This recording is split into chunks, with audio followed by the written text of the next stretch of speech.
what is Singapore's hinterland? So if you look at any global city, they all have hinterlands, except Singapore. Singapore's existence did not depend at that time on a surrounding or nearby landmass. The main economic base that supported the small island's very existence was its maritime port, and Singapore's hinterland was effectively the maritime space around it, which included much of the Southeast Asian archipelago. Hopes were harbored that Singapore would return to the Malayan fold someday. The staple port had become so used to its hinterland that it had become inconceivable that Singapore could actually survive without it. This was an interesting case of historical amnesia.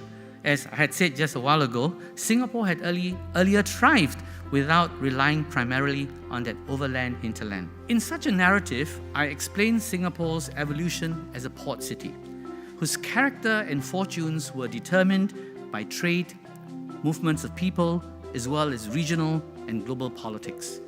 It has always been a connected entity and a nodal point of interlocking networks. So by the time I was 12 or 13, I was in and out of the harbor all the time, because those days there were no child labor laws.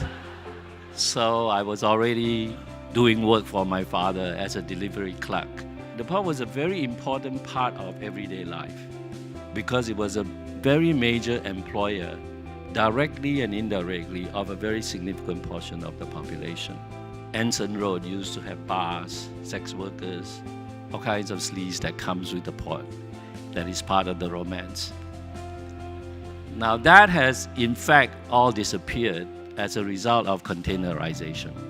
I was always very tickled when Singapore was a member of the Arctic Council, right? And I was wondering, why do we want to be a member of the Arctic Council? But this is forward thinking, because when that thing melts and then a passage is cut across there, we better be in a position to find out how that will affect us and then be on the table to make decisions about some of those trade routes that may emerge.